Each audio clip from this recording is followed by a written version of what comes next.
ಹರಿಯಾಣದಲ್ಲಿ ಬಿಜೆಪಿ ಸರ್ಕಾರ ಪತನದ ಅಂಚಿನಲ್ಲಿದೆ. ಬಿಜೆಪಿ ರಾಜಕೀಯ ಬಿಕ್ಕಟ್ಟಿಗೆ ಸಿಕ್ಕಾಕೊಂಡಿದೆ. ಈಗ ಬಿಕ್ಕಟ್ಟು ನಯಾಬ್ ಸಿಂಗ್ ಸೈನಿ ಅವರಿಗೂ ಕೂಡ ಎದುರಾಗಿದೆ.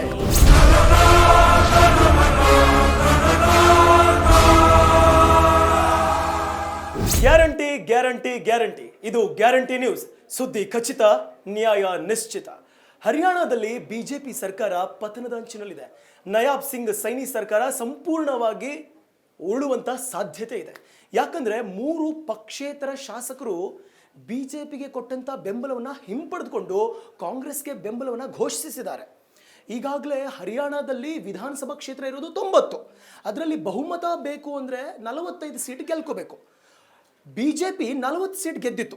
2 ಪಕ್ಷೇತರ ಶಾಸಕರನ್ನ ಹೊರತುಪಡಿಸಿ 3 ಜನ ಪಕ್ಷೇತರ ಶಾಸಕರು ಬೆಂಬಲವನ್ನ ಹಿಂಪಡೆದುಕೊಂಡಿದ್ದಕ್ಕೆ ಈಗ ಬಿಜೆಪಿ ರಾಜಕೀಯ ಬಿಕ್ಕಟ್ಟಿಗೆ ಸಿಕ್ಕಾಕೊಂಡಿದೆ.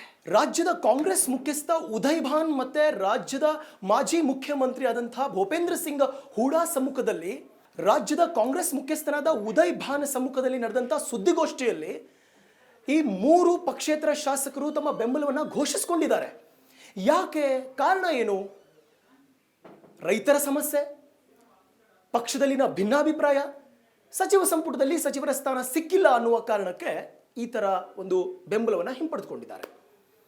ಇನ್ನು ರಾಜ್ಯದ ಕಾಂಗ್ರೆಸ್ ಮುಖ್ಯಸ್ಥರಂತ ಉದಯ್ ಭಾನ್ ಅವರು ರಾಜ್ಯಪಾಲರಿಗೆ ಪತ್ರವನ್ನು ಬರೀತಾ ಹೇಳ್ತಾರೆ, ನಯಾಬ್ ಸಿಂಗ್ ಸೈನಿ ಸರ್ಕಾರಕ್ಕೆ ಯಾವುದೇ ಅಧಿಕಾರ ಇಲ್ಲ, ಯಾವುದೇ ಹಕ್ಕಿಲ್ಲ, ಅವರು ಅದನ್ನು ಕಳ್ಕೊಂಡಿದ್ದಾರೆ, ಅವರ ಸರ್ಕಾರ ಉರುಳುತ್ತೆ, ಈಗೇನಾದರೂ ರಾಷ್ಟ್ರಪತಿ ಆಳ್ವಿಕೆ ಬರಬೇಕು, ಹೊಸ ಚುನಾವಣೆ ನಡೀಬೇಕು ಅಂತ ಹೇಳಿದ್ದಾರೆ. ಈ ಹಿಂದೆನೂ ಕೂಡ ಹರಿಯಾಣದಲ್ಲಿ ಒಂದು ರಾಜಕೀಯ ಬಿಕ್ಕಟ್ಟಾಗಿತ್ತು. ಮುಖ್ಯಮಂತ್ರಿ ಮನೋಹರ್ ಲಾಲ್ ಖಟ್ಟರ್ ರಾಜಕೀಯ ಬಿಕ್ಕಟ್ಟಿಗೆ ಸಿಲುಕಿಕೊಂಡು ತಮ್ಮ ರಾಜೀನಾಮೆಯನ್ನು ಕೊಟ್ಟಿದ್ರು. ಈಗ ಆ ಬಿಕ್ಕಟ್ಟು ನಯಾಬ್ ಸಿಂಗ್ ಸೈನಿ ಅವ್ರಿಗೂ ಕೂಡ ಎದುರಾಗಿದೆ. ಹಾಗಾದ್ರೆ ಹರಿಯಾಣದಲ್ಲಿ ಈಗೇನಾಗುತ್ತೆ? ಹೊಸ ಸರ್ಕಾರ ಬರುತ್ತಾ, ಚುನಾವಣೆ ಆಗುತ್ತಾ, ರಾಷ್ಟ್ರಪತಿ ಆಳ್ವಿಕೆ ಆಗುತ್ತಾ ಅನ್ನೋದನ್ನ ಕಾದು ನೋಡಬೇಕು. ನೋಡ್ತಾ ಇರಿ ಗ್ಯಾರಂಟಿ ನ್ಯೂಸ್, ಸುದ್ದಿ ಖಚಿತ, ನ್ಯಾಯ ನಿಶ್ಚಿತ. ಗ್ಯಾರಂಟಿ ನ್ಯೂಸ್, ಸುದ್ದಿ ಖಚಿತ, ನ್ಯಾಯ ನಿಶ್ಚಿತ.